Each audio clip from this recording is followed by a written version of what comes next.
Hello viewers, welcome to my channel. I am Hasham. So now I am going to start a very important topic, that is income from salary. In the introduction part I have explained Income Tax Act 1961 has given 5 heads of income.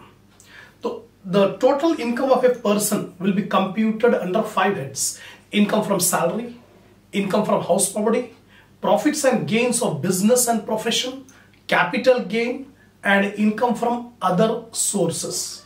So the first head of income is income from salary. So now I'm going to start the head income from salary.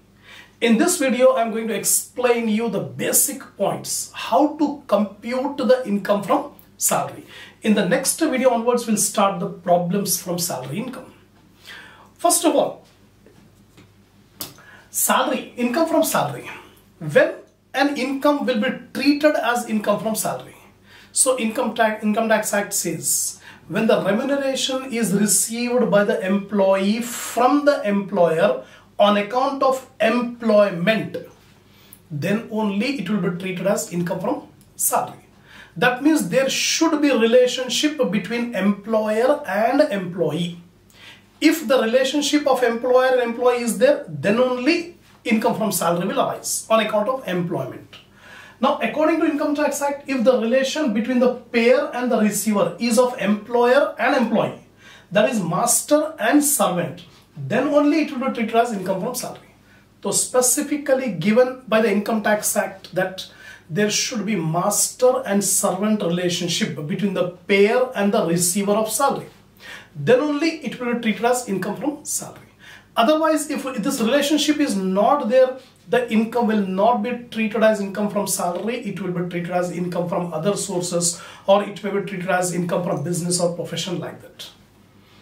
The basic thing is there should be relationship of employer and employee, master and servant. Now, Income Tax Act has given the procedure how to compute the income from salary. We have components of salary income. Broadly, we divide the salary income into 4 parts. The first part is salary, second part allowances, third part perquisites, and the last part is profit in lieu of salary. So total income received by an employee will be divided into these 4 categories. Now I am going to explain you what are the items that may come under the salary. First item, salary. Then after completing this, we'll go for allowances. In the next video, we'll discuss about allowances, what are the different types of allowances, and what are the provisions regarding exemptions on allowances. Then perquisites, then profit in lieu of salary. But right now we focus first part. The first part is of salary. So what are the items that will appear under the head salary? First, basic pay. Basic pay is the prime salary, that is fully taxable. Then wages. If wages are given in the problem, that will also be taken under salary. Then bonus, fully taxable. Gratuity. What is gratuity? In the coming videos, we'll discuss more. A separate video will be there for gratuity and problems on gratuity. Right now, when gratuity is received, it is unexempted amount is taxable. Means Income Tax Act has given the provision how much amount of gratuity is exempted and how much is unexempted.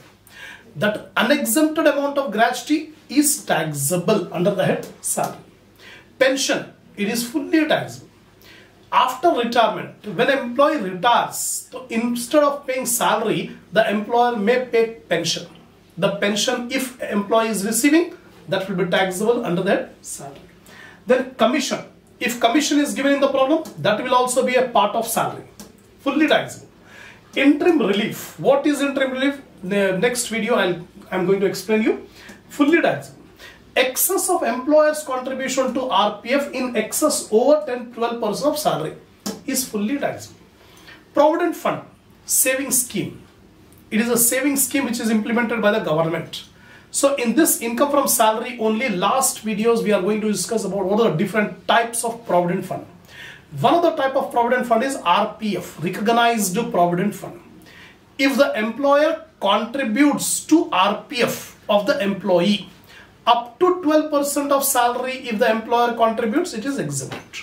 Over 12% of salary, if the employer contributes, that will become taxed. interest on RPF over 9.5% rate. When interest is credited in the RPF, the rate should be seen. If the rate is up to 9.5% rate, no tax will be there. Over 9.5% interest rate is there, then excess will be fully taxed.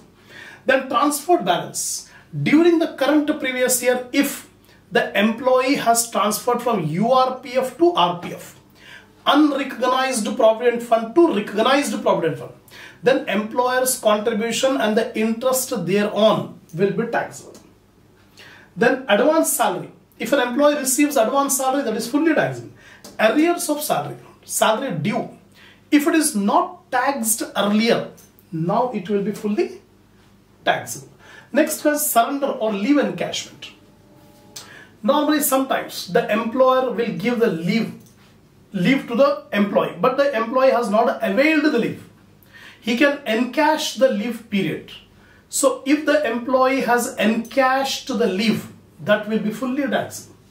Then remuneration of teachers and lecturers for setting up papers or valuing the papers, etc., taxable under their income from other sources. In case of teachers and lecturers, whatever salary received from the college, from the university, that is taxable under income from salary. But apart from that, sometimes the teachers and lecturers will get extra remuneration for preparing the question papers or valuing the answer sheets. This extra remuneration which they get is taxable under income from other sources, not under income from salary. Next, income tax of the employee paid by the employer. Sometimes if income tax of the employee is agreed to be paid by the employer, that will be fully taxable under that salary. Last one, remuneration for extra duties. If the employee works for extra or overtime, then overtime wages or overtime salary will also be fully taxable under the head salary. So these are the items that may appear under the head salary. So in the next video, when we start the problem, you have to remember that these are the items that will be taken under salary. Now, basic pay. The first item of salary is the basic pay. Basic pay is the prime salary. And this salary may change every year on account of increments. So normally salary will not be same every year. No, in many cases, normally what will happen, the employer will give increment every year. So example, if the basic salary of an employee is 5,000 and the increment is 200. That means during the first year of employment, the monthly salary will be 5,000. Then as soon as 1 year is completed, second year is started, the monthly salary will become 5,200. 5,000 plus increment 200, 5,200. So first year monthly salary 5,000, second year monthly salary 5,200 because 200 increment is there. 1 year of service, the basic pay will be 5,200, for the second year 5,400 and third year and so on. Every year 200 rupees will increase.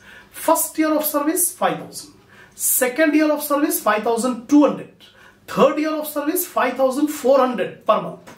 Like that increment will be there. In some organizations, the basic pay may be in graded form. You have seen that salary will be in graded form like this. For example, the pay scale is 11,000, -400, -13,000, -500, -15,000, -800, -17,400. This is called graded pay scale. What does it mean? So here explanation is, in the first year of service, the basic pay starts with 11,000. During the first year, 12 months, monthly salary of the employee will be 11,000. 1 year completed. When second year started, the salary will increase by 400. So 11,400 per month is the salary in the second year.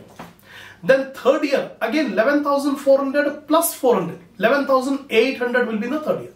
Like that, increment every year for 400. And this will go up to 13,000. When the salary reaches 13,000, the next year increment will not be 13,400. It will be 13,500. After 13,000, the annual increment will be 500. So in 1 year, 13,000 will be paid. After that, next year, 13,500 will be paid. Next year again 13,500 plus 500, 14,000 will be paid. This will go up to 15,000. Once 15,000 is reached, the next increment will be 800. So 15,800 will be paid. Then after that again 800 will be increment. Like that it goes on up to 17,400. This is the maximum limit of the scale. After reaching this 17,400, no more increment will be there. The salary will remain stagnant after 17,400. This is called graded pay scale. In the next video, I am going to solve the problems first of all on this pay scale. Then we will go for allowances.